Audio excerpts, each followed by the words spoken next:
virtual worship here at Greater Joy Butler. It is a blessing to be in the house of the Lord. I was glad when they said unto me, come, let us go into the house of the Lord. Okay, I'll try that one more time. I was glad when they said unto me, come, let us go into the house of the Lord. God has been great all week long. God has kept us all week long. And now we have the privilege to enter into his worship. To all of our virtual worship, I'm Pastor Kim from Greater Joy Baptist Church of Butler. Let's get ready to lift up your name for Jesus because he is worthy to be praised.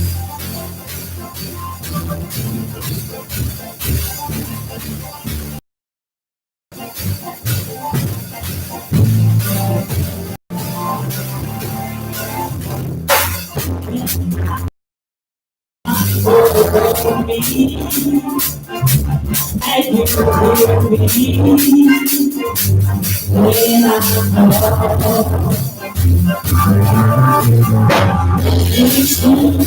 You are thinking of me,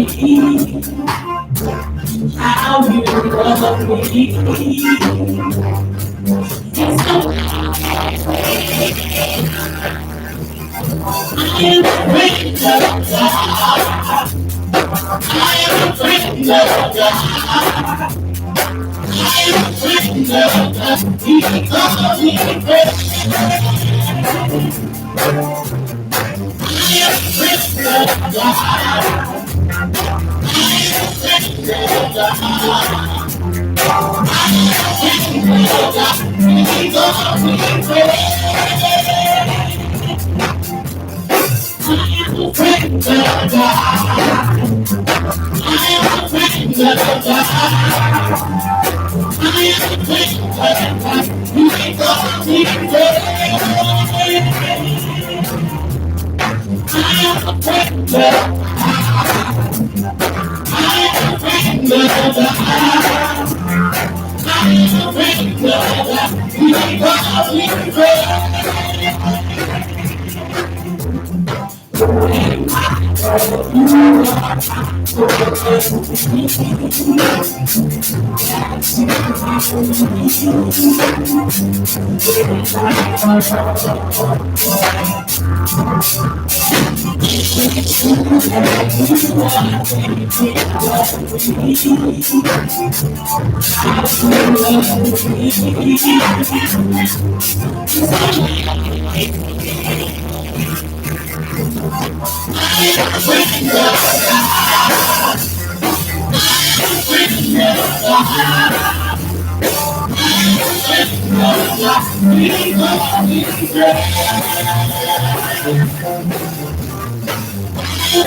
I am a friend of God.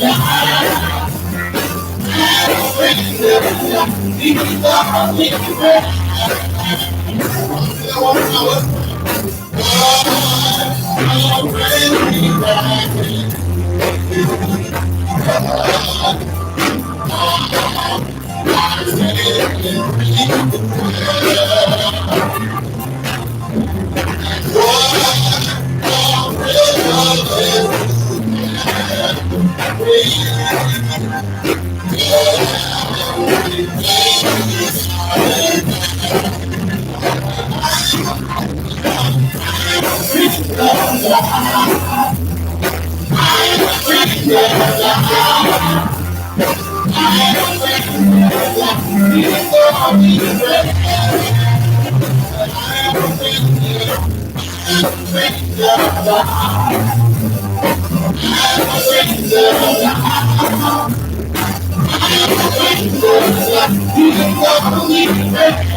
It is a blessing to know that I am a friend of God. Who art God?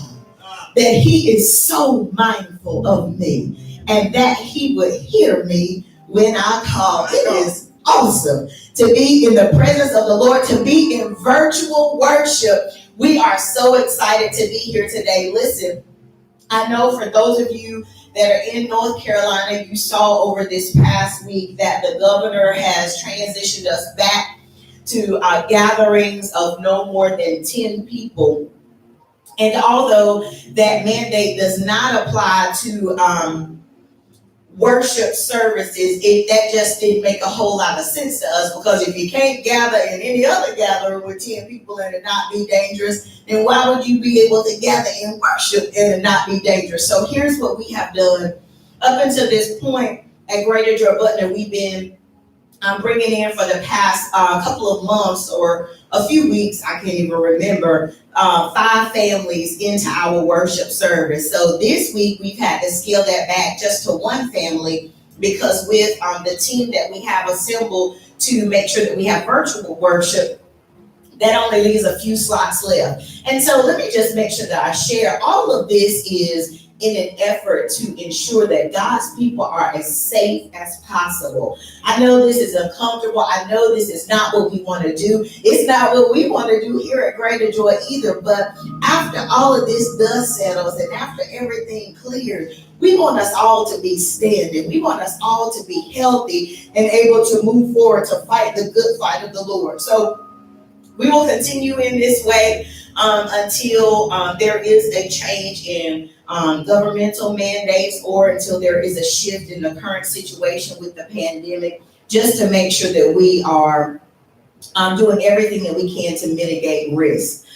So if you're a member of Greater Joy Butler, we are still rolling through the membership list, but it's going to be a little bit slower now that it can only be one family at a time. All right, amen. Let's get ready to give today.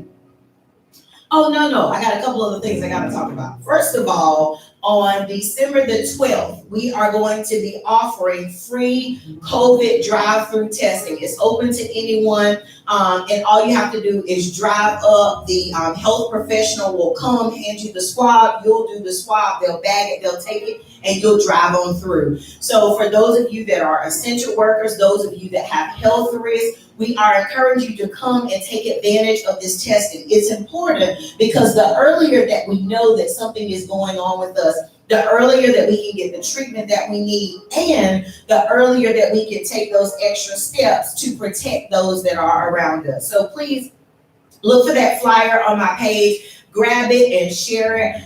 Somebody told me this morning that it had a typo. That's all right. Y'all know what it's supposed to say. The test is still going to take place, and we'll get that corrected as soon as possible. But get the word out. We want people here to get tested. Now, the other thing is that this week, the week before Thanksgiving, we are issuing a challenge to everyone for the Community Week of Giving. Every day this week, starting today, every day this week, we are encouraging you to do a random act of kindness, not necessarily for family and friends, but you can, but just something to be a blessing to somebody else. And it doesn't have to be something tangible or something monetary, but just some way to be a blessing. We know how to bless folks. We know what people need.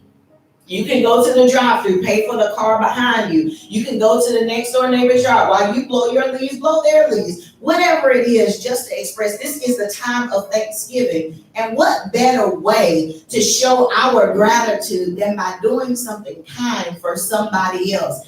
And listen, in this season, this is a time to do something to lift somebody's spirit. We never know when the person next door, behind us, the person that we work beside every day could just use a little bright spot in their day. So that challenge starts today. Everybody got to think about what your random act of kindness is going to be for today. All right, let's get ready to give.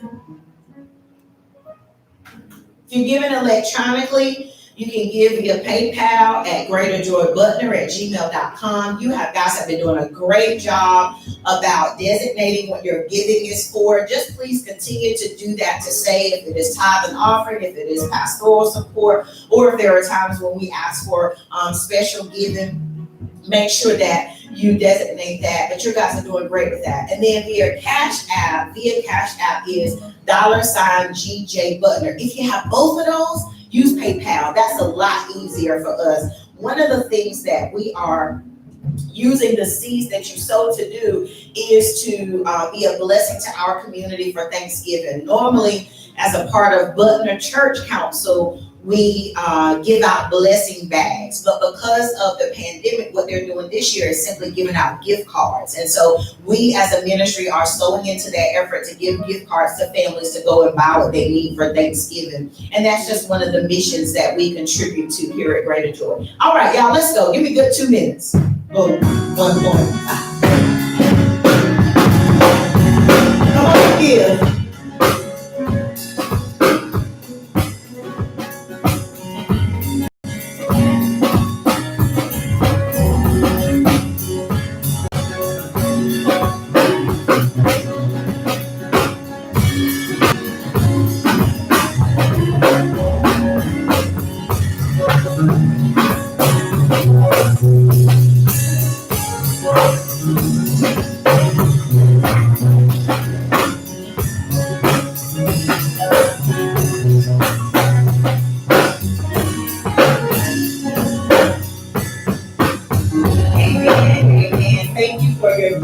Today, God is going to bless you in your obedience to his word with regard to your tithe and your offering. He is going to bless you abundantly with regard to that extra seed that you sow into the kingdom. Let's get ready for praise and worship today. We are getting ready to enter into the Holy of Holies, one of my favorite times in worship.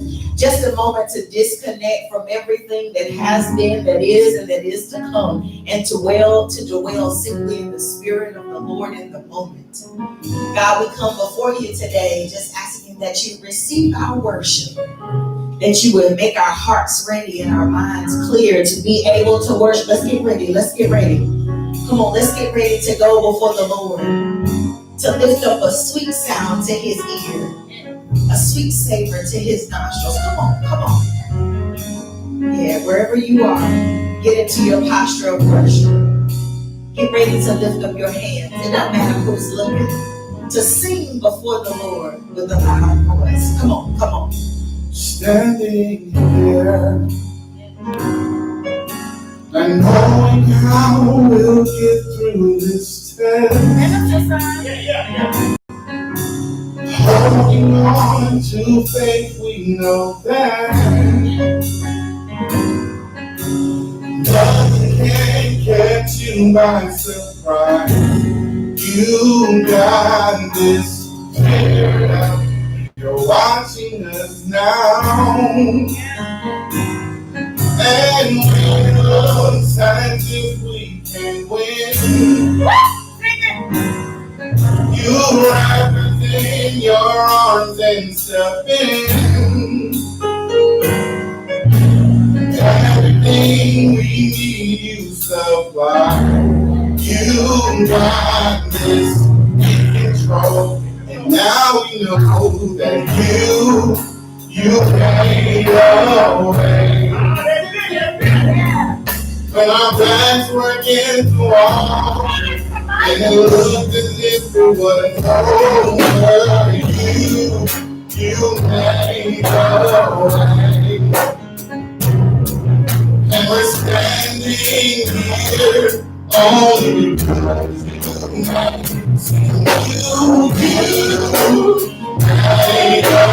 way.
You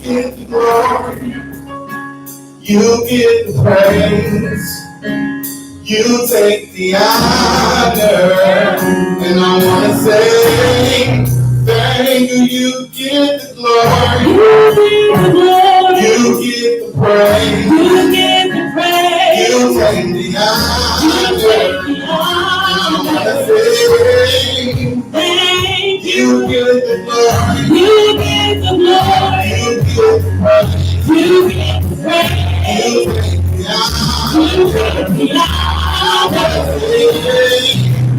Thank you, Lord. You get the glory, you get the praise, you get the praise, you take the honor,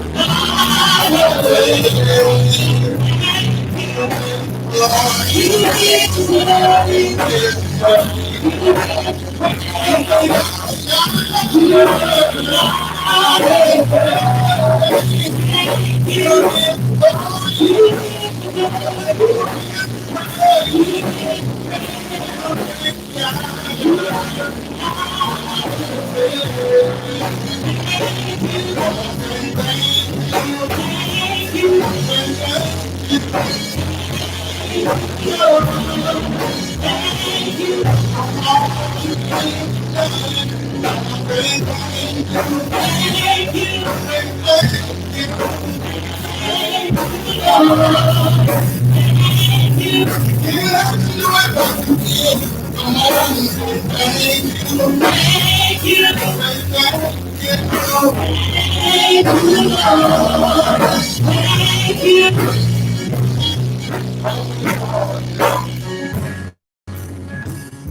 I want you to raise your hands and just feel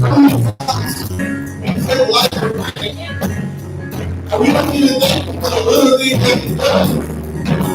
If you were able to run up this morning, that's enough right there. He said, thank you. If you've been able to eat all week, that's enough to tell about God. If he's helping you do this thing, that's enough right there that you not pray.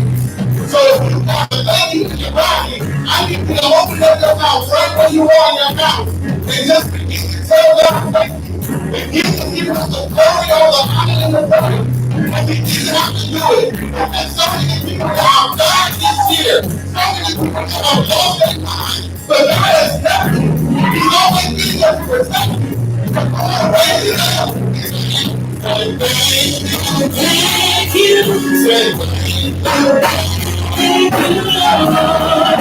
Thank you for being with us. Thank you. Thank you. Thank you, Lord. Come on, everybody. Thank you. Thank you, Lord. Thank you. Sing in my life, be glorified, be glorified.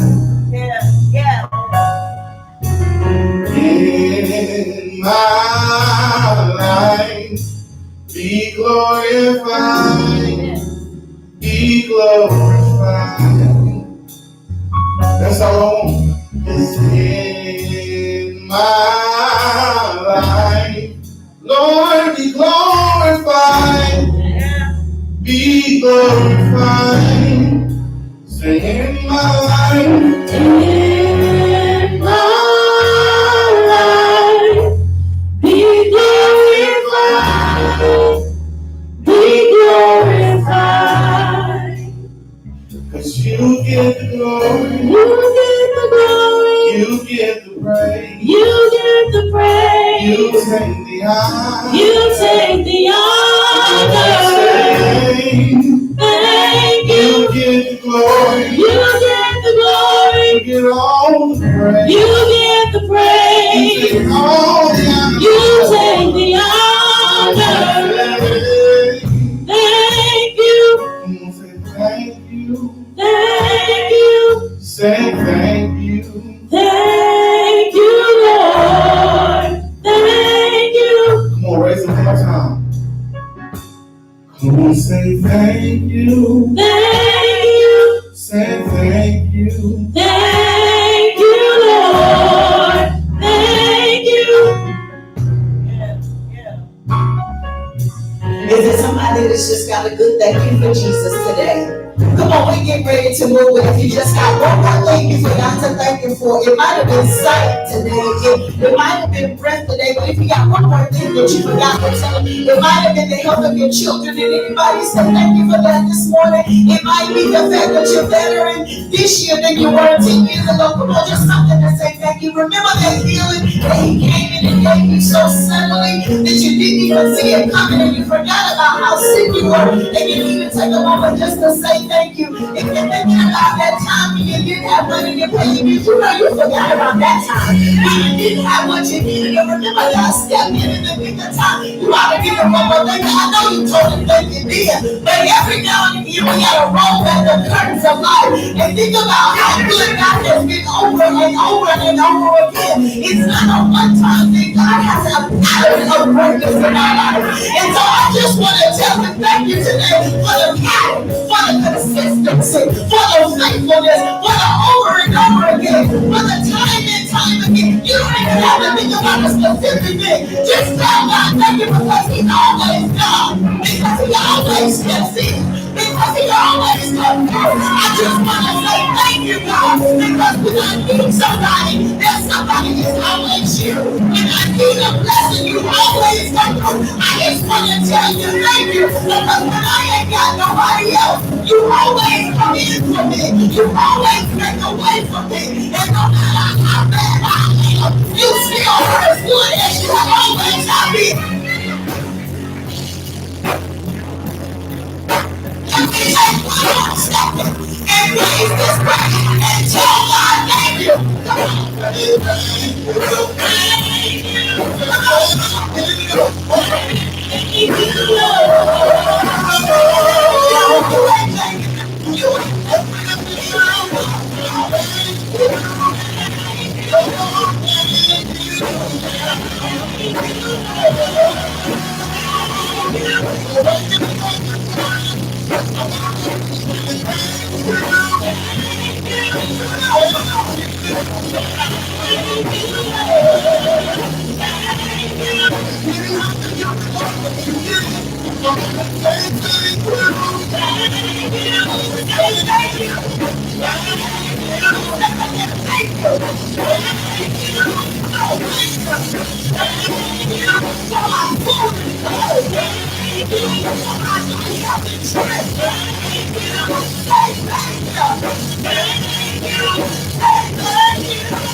I just got so much to be grateful for.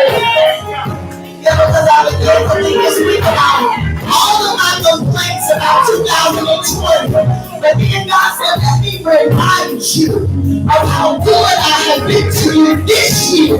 He said, in the midst of everything that you don't like, that you don't understand, let me remind you of how marvelous I've been to you this year. Because in the midst of death, in the midst of financial ruin, You still have your mind. You still have your family. You still have your health. Lord, I have to correct myself. Because even though it's been a community, but even though it's been a rough year, God has still been good to me. I just say thank you. Yeah, I gotta move because I'm about to lose it right there, Tony. I just gotta say thank you. Yeah, he gets all the glory. You get the glory. You get the honor. You take the honor. That's it. That's it. I say, God knows what I mean. You get the glory. Yeah. You get the praise. You take the honor. And I'm gonna say, let's go to the word of God today.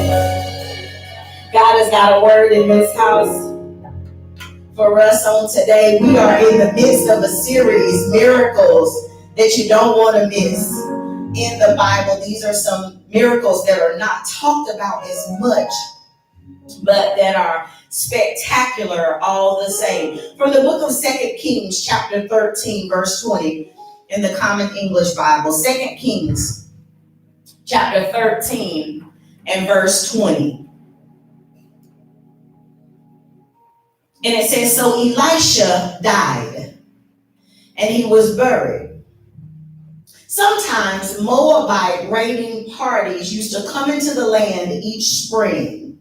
And now it happened once that while a man was being buried, the people at the funeral suddenly saw a raiding party. They threw the body into Elisha's tomb and ran off. And when the body touched Elisha's bones, the man came to life and stood up on his feet. Come on, somebody type, y'all that are in here with me. Come on and repeat after me and say, I don't discriminate. Yeah, I don't discriminate. Sometimes we have a tendency to be too selective. Sometimes we become a little too choosy when we should not be. We want to be particular. We want to be fussy and persnickety. Yeah, I know I'm preaching truth because I'm preaching truth about myself. Sometimes I do the most when I want something. It's got to be just like I want. I cannot deviate from what I envision. There is no leeway beyond what I have decided that the particulars should be. And so we started to categorize, we began to classify, and if we're not careful, we might begin to discriminate. Because see, we want what we want.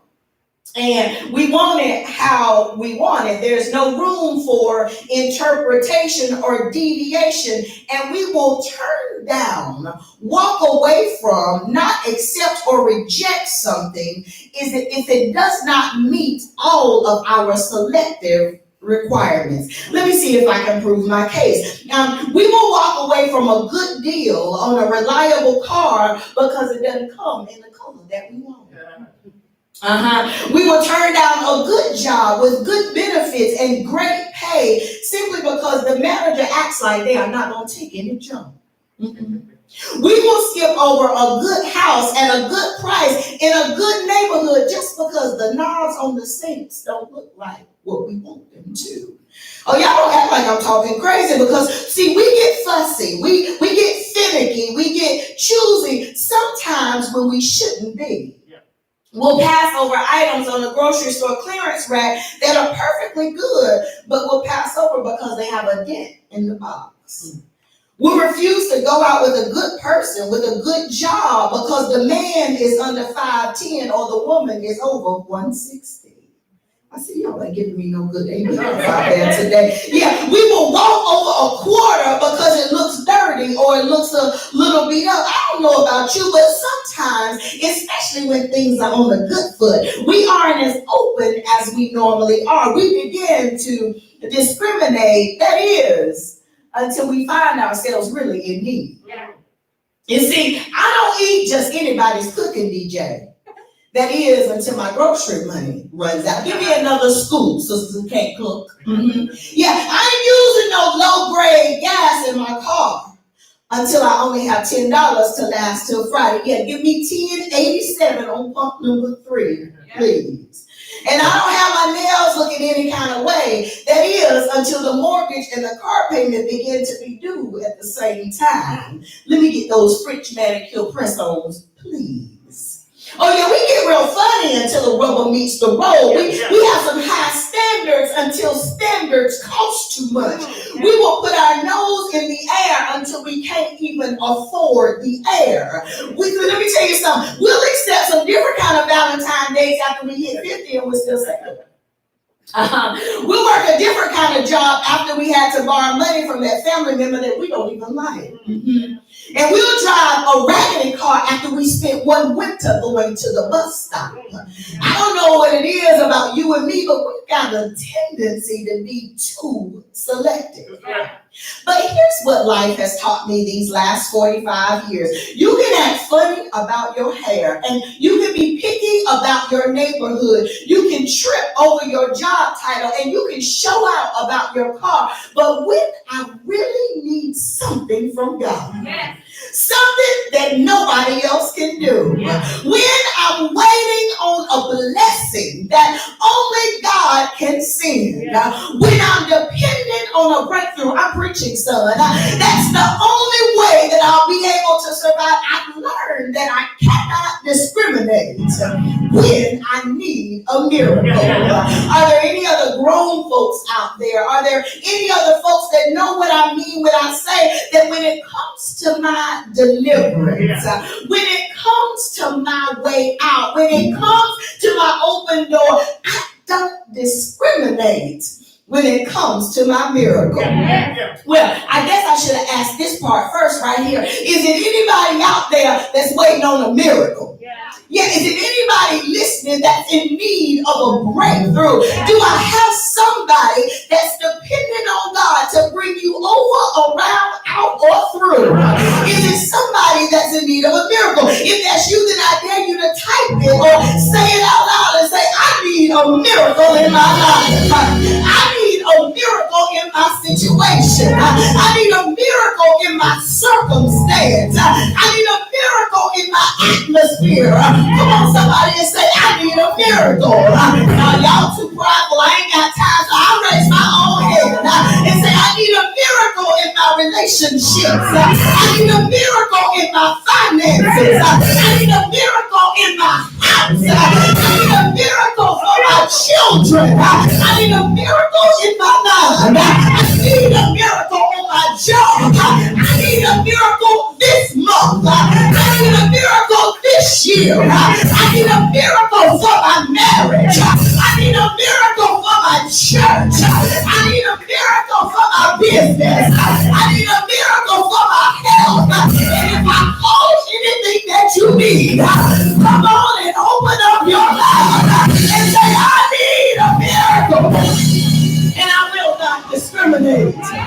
See, because I bet, Rodney, if we could ask the man in this story, the unnamed man, he would say the same thing. I bet he would tell us that he doesn't care where his miracle came from. He doesn't care how he got that breakthrough. I'm sure he didn't discriminate because the text said that he was already dead. And while he was in the midst of being buried, the land was raided. Remember the Moabites? They were the enemies of God's people. And those that were there to send this man off were afraid. So they threw him into the prophet Elisha's grave. And that's how he got his miracle. Because see, after he was thrown into the tomb, he came back to life and got up on his feet. Now, Elisha, the one whose grave he was thrown into, that tomb, was the mentee of the great prophet Elijah. And Elijah's mantle, his anointing, and his call was passed to Elisha after he was taken up by God. So Elisha was strong in the spirit, and he performed many miracles. Listen, Elisha struck the Jordan and separated it on both sides. Elisha performed the miracle of the perpetual widow's oil. Elisha made an iron axe head float up to the top of the water. And Elisha prayed, and a whole Aramean army went blind. Yeah.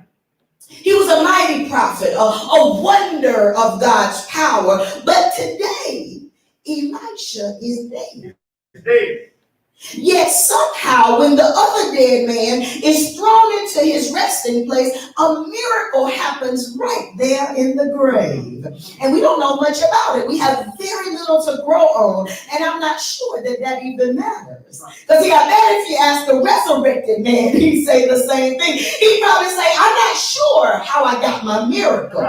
But I don't discriminate because I'm just glad I got it. And this is my testimony today. Daniel, I already told you I was in need of some miracles in my life. And I just want God to know that I too don't discriminate. I'm desperate enough to take whatever miracle God sends. I think I can tell your story and my story and this resurrected man's story if you give me just a few moments for my argument. Will y'all let me tell God for all of us? I'm going to do my best. God, we need you to move, and we don't discriminate. We need you to do something, and we don't discriminate. I need you more than ever before, and I don't discriminate. As desperate as I am right now, I'll take a private miracle. That's what I say, and I bet that's what the man said, because see, if we read the Bible carefully, it says that those who came to bury him threw him in Elisha's grave because they saw an attack coming. And although we can deduce this from the situational text, the version that we read explicitly said that they threw him in the grave and then they ran away. Yeah. Probably in fear for their life or in preparation for a fight. Because see, the attack on the Moabites, those attacks were common because the children of Israel were weakened. And I don't know who captured the account of this miracle. Maybe the man told somebody that told somebody who told somebody. Or maybe there was somebody that hung around the graveyard to be able to tell it. Maybe the attackers saw it and somehow the story got back to God's people who recounted it through history. I can't answer that question. But at the point of death from which this man was pulled, it was only the man and God. Right. Something happened in there that nobody else was privy to. And no matter who told the story, it was a private miracle. Private. And I need God to know that I don't discriminate. I'll be more than grateful for a private miracle. I don't need to get healed on national TV. It doesn't matter who sees me and who doesn't. I'll take a private miracle. I don't have to wait until everybody can see me come down the altar again. If God tells me to be quiet, I'll be like Mary and ponder it in my heart. No, I don't need an audience. I need a miracle. And if God chooses to do it in secret, I want him to know that I don't discriminate. Can I dig right there for just a moment? The truth of the matter is that the stuff that we need God to work on the most is probably the stuff that nobody knows anyway. I think I want to dig right there. Because see, we don't need a car, even though everybody can see we ain't got a ride, as much as we need to learn how to forgive. That's a private miracle. We don't need a house to live in, as much as we need our hearts to be swept of pain. That's a private miracle. We don't need a boo, as much as we need to get our jealousy under control. That's a private miracle. So God, the best thing that you could probably do for us right now is to begin to work on that hidden stuff. Give us some private miracles.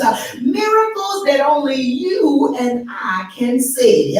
Somebody come on and say just the two of us. I need God to work on some stuff that just the two of us know about. I need God to fix some stuff that just the two of us know is broken. I need God to heal some hurt that just the two of us know I can't get over. I don't discriminate. I need a miracle just for the two of us. Can I get a witness today that say I need a just for the two of us miracle? Because it was just the two of us when my mind went crazy. It was just two of us when I made that bad decision. It was just the two of us when I fell back into that cycle. So it makes sense that God would give me a private miracle for my private problem. I dare somebody that's not ashamed today to type it or say it out loud and wave your hand and say, I got a private problem. Now, I need some real OGs out there that'll say, I know y'all think y'all know me. I know y'all think y'all know everything about me. But I got a private problem. I got a private habit. I got a private entanglement. I got a private wound. I got a private destruction. I got a private hatred. I got a private debt I owe. I got a private obstacle. I got a private dysfunction. I got a private weakness. I got a private struggle. I need somebody in this house that'll say, I need to confidentially come out. I need some hush hush help. I need some secret salvation. I need some isolated intervention. I need some undisclosed unburdening. Somebody say, I need some private help. I need some restricted rescue. I need somebody that's got a situation that you and only God know about to open up your mouth and say, I need a private miracle. And if you're real bold this morning, if you really want God to do something, then why don't you type it real hard or open up your mouth and holler and say, take me to the tomb and fix me. Take me down low and fix me. Take me where I died and fix me. Take me to a quiet place and fix me. Somebody say, take me to the tomb and fix me. Take me to the grave and get me right. Take me under cover and bring me back renewed. Somebody tell God today, I'll take a private miracle. I don't discriminate. I just need to be fixed. Somebody say, I don't discriminate. I just need a miracle. Yeah, I'll take a private miracle. I'm not talking about y'all. I'm talking about me and this resurrected man, because we said no. We don't discriminate. Lord, I'm in a world of mess. And I'll take a stinking miracle. See, because I don't know how long this man had been dead. And I don't know how long Elisha had been dead. But I do know that where they were was a burial place. It likely had to have been because Elijah's grave was close by. And although they used spices for the bodies, they didn't practice embalming as we did today. And if this funeral was interrupted by raves, then it is likely that others could have been interrupted as well. What are you trying to say, preacher? Well, since they were among the dead, even if he wasn't stinking, and even if Elisha wasn't stinking, somewhere in the vicinity of this miracle, something had to stink. And here's the grown-up part right here. Because see, sometimes our miracle is not going to come until things really start to stink. Sometimes our greatest blessing is going to be in the vicinity of our greatest stench. I'm talking about that beauty for ashes. I'm talking about building on broken pieces. I'm talking about a total immersion in tears. Miracles don't usually show up when things are rosy. Because see, a miracle can be defined as God's direct intervention into an earthly situation. And I don't know about anybody else, but the situations where I needed God the most are the situations that were the nastiest ones in my life. Yeah, I don't need God to help me with the perfume, and I don't need God to help me with the freshness in my life. I don't need God to help me with what's spotless. I need God to come in where the atmosphere ain't clean. I need God to move where my life is wretched. I need help some stuff, Rodney, that God might need to put his gloves on and hold his nose for. I need a stinking miracle. If I'm talking about you, then I dare you to open up your mouth and tell God, I need you to fix what's been festering. Yeah, I've got some stuff in my life that I need you to work on because it's been laying around there for a long time. It's been stinking for too long. It's been oozing for too long. It's been decomposing for too long. I need you to fix what's festering. This is some rotten stuff. This is some nasty stuff. This is some old stuff.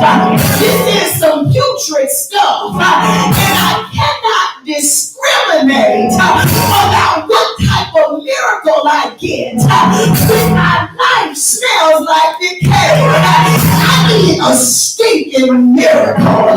Is there anybody in this house that'll say, I got some stuff in my life that didn't just happen to me yesterday? I got some stuff in my life that's been growing moldy for a long time. Somebody say, my mind is moldy. My soul is sour. My determination is disintegrating. My covenant is corroding. Do I have any real folks out there that'll lift up your hands and look up towards your God and say, something stinks in my life? Now I need some real folks today that'll say, something stinks in my life. My outlook stinks. My attitude stinks. My choices stink. My relationship stinks. My parenting stinks. My bank account stinks. My depression stinks. My savings stinks. My health stinks. And if I don't stop the decay, I ain't gonna be able to stand myself. I just need some folks like me out there that'll say, I'm about to be too much for my own self to smell. I realize that I'm in trouble and the stench is getting stronger and stronger. And God, I need you to send me a stinking miracle because I've got some stuff that's stinking in my life. I don't discriminate, God, because if you don't stop it now, I don't know how I'm going to survive the smell.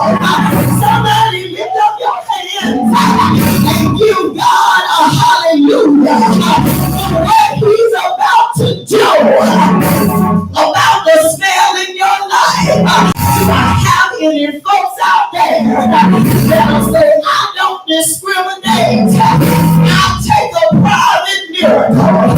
I don't discriminate. I'll take a stinking miracle. And just before I leave this graveyard, God, I need you to know that I don't discriminate. I'll take a last minute miracle because this man was already dead. They were among the tombs.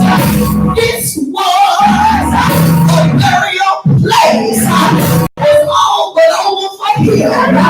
The only thing left to do was to bury this man. Since they brought him, they were going to bury him because they thought it was no hope. Nobody, Tony, was praying for his healing. Nobody, Faith Marie, was interceding for his life. His time was up, and nobody was going to look for him tomorrow. Oh, but God gave this man a last minute miracle. Can I encourage somebody that feels like you're at the edge of a tomb? Can I encourage somebody that feels like it's all but over? Can I encourage somebody that feels like time has run out? The resurrected man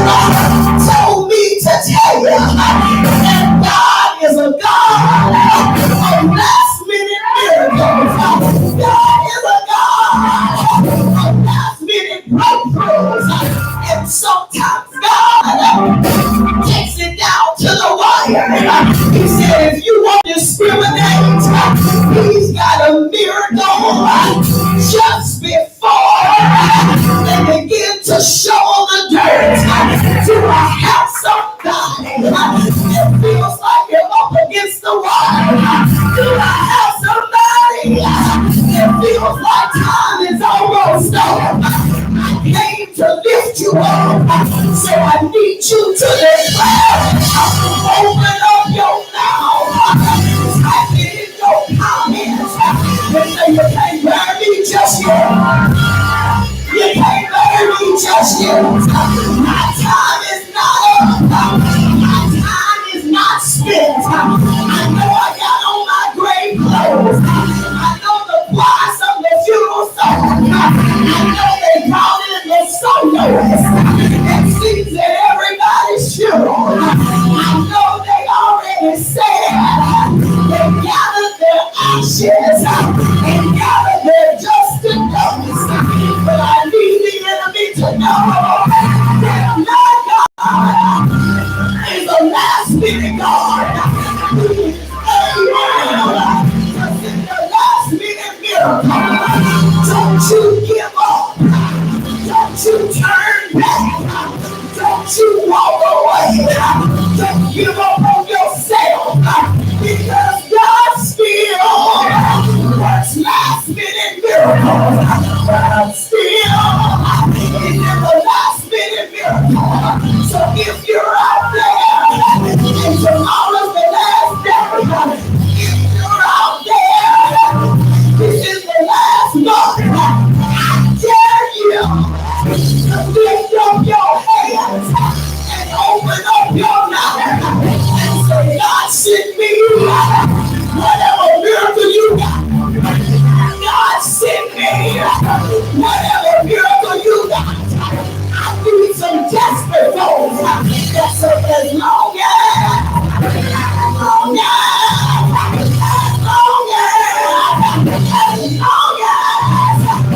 get my miracle, I don't care if it's a private miracle. I don't care if it's a sneaking miracle. I don't care if it's a last minute miracle. As long as I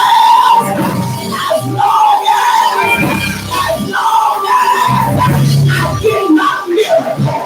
Because the Bible says that at the last minute, the man was thrown up Elijah's bones. And then it says that when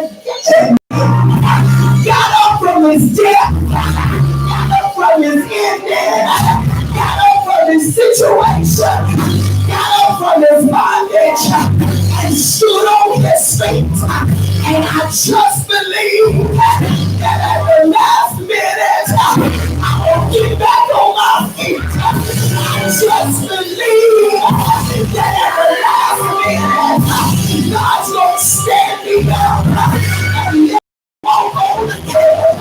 I just believe that even though it's late, even though I'm staking, even though it's been a long time, my family gave up.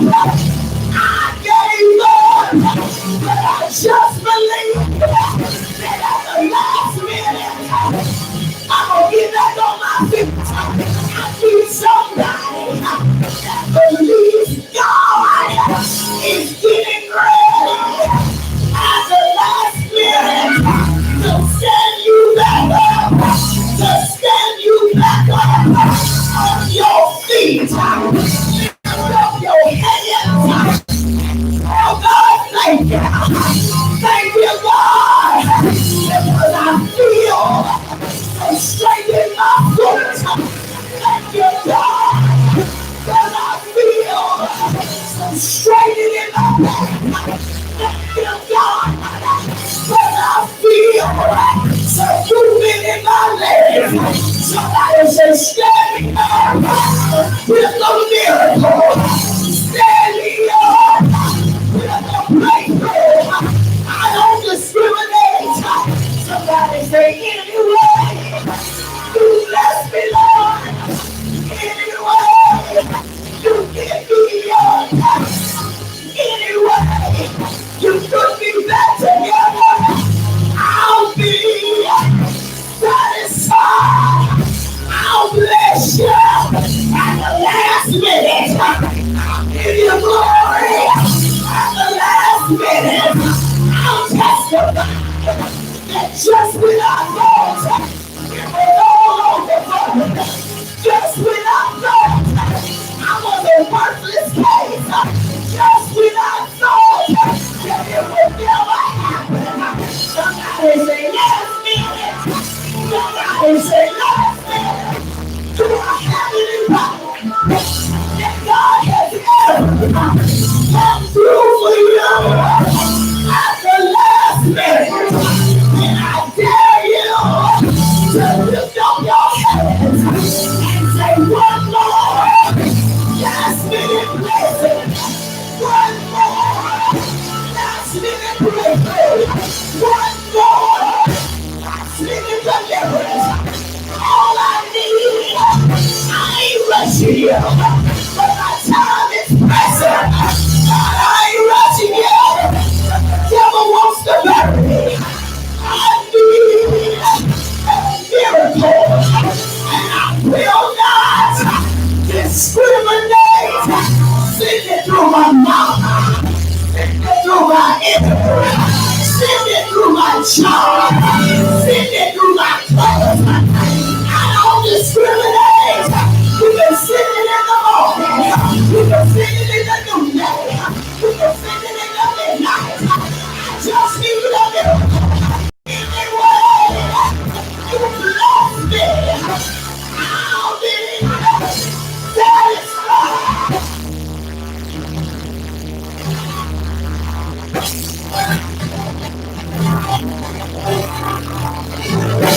I need a miracle.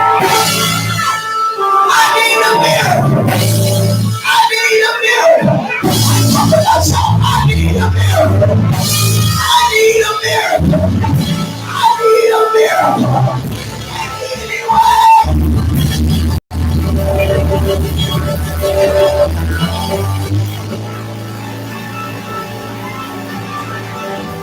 I'm getting resurrected.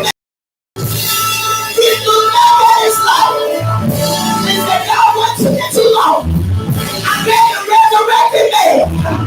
Looked back at the graveyard and said, just in time. Just in time. God, I thank you for showing up. Just in time. I dare you, whether you got your miracle or not, to lift up your hands and open up your mouth like you expect a miracle and say, God, I thank you for showing up just in time. God, I thank you for showing up just in time.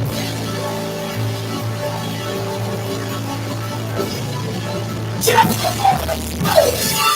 before I got evicted, just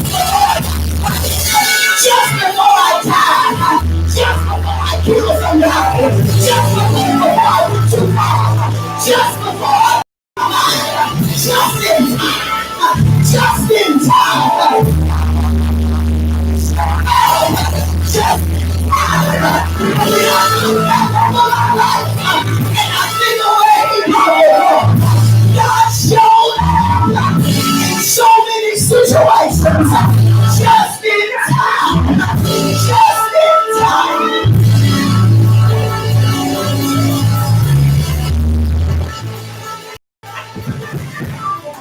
I don't discriminate.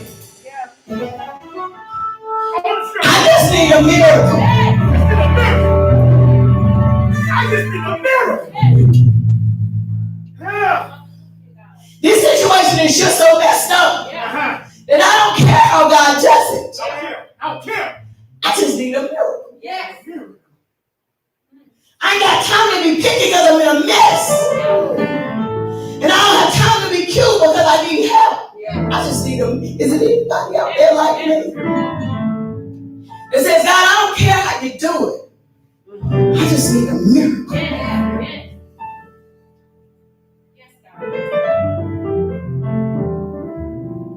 It doesn't matter how you fix it. I just need a miracle. Anyway, they that you bless me, Lord, I'll be satisfied. Anyway, that you can make sense out of this mess, I'll be satisfied. I don't discriminate. I just need a miracle. And nobody has to know but me and God. Yeah. And I don't care how long he waits, as long as he comes through. I believe God is going to do a miracle in my life. I believe it. I believe it. But I got to make sure that I'm not tripping about how God does it. That's right. That's right. Yeah. God is going to do a great thing in your life. God is going to make a way for you. This is all going to make sense for you. Eventually, God is going to show you what he was doing all along. But while he's doing it, take the miracles as they come. Every day, miracles. Everyday miracles. It don't have to look like what you thought it was going to look like. It doesn't have to happen through the person you thought it was going to happen. Just receive the miracle of God. Whatever God sends, take that miracle. The doors of the church are open.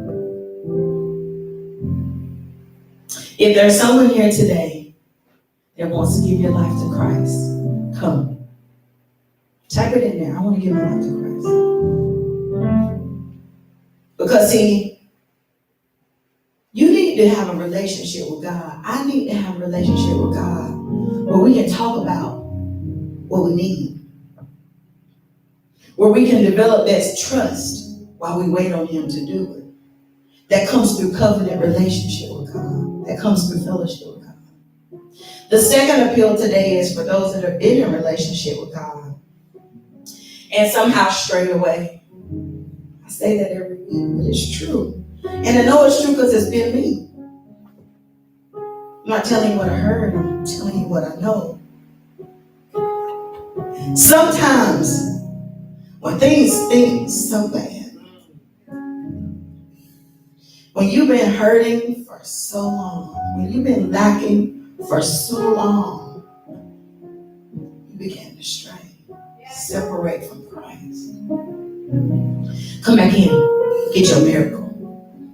Come back close to him and get your miracle. The third appeal is if there is someone who wants to join the church, to be a part of Greater Joy's family. I can't make any promises about a perfect church, perfect pastor. Look how crazy I look right now. It is what it is. But I do promise this, that while you wait on your miracle, we'll be right there with you, pushing you, not allowing life to bury you before your time, pushing you to wait on God and to receive what he has for you. Come.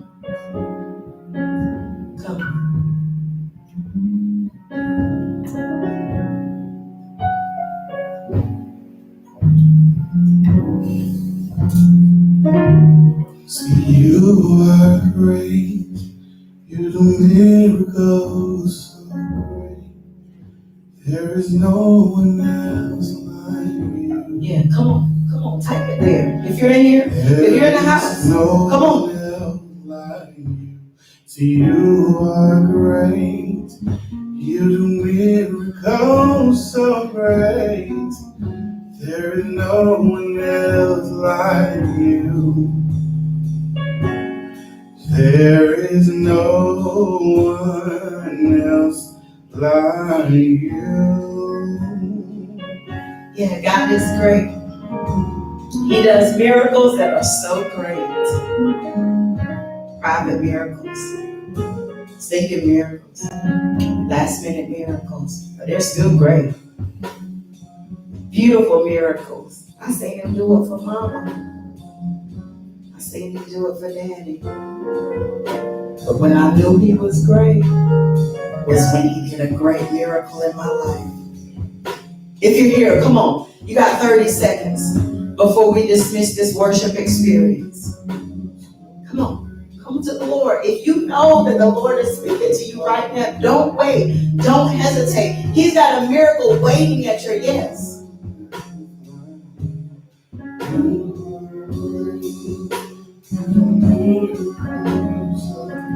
Yes. Come on, tell God thank you. Come on, tell God thank you. We got one coming in the sanctuary. God is great. God is great and greatly to be praised. We're going to take in this dear sister and go ahead and dismiss worship for today. I encourage you this week to let you know that God has miracles on the way. And don't discriminate. When you see them, just receive what God has for you. I love you. Be blessed.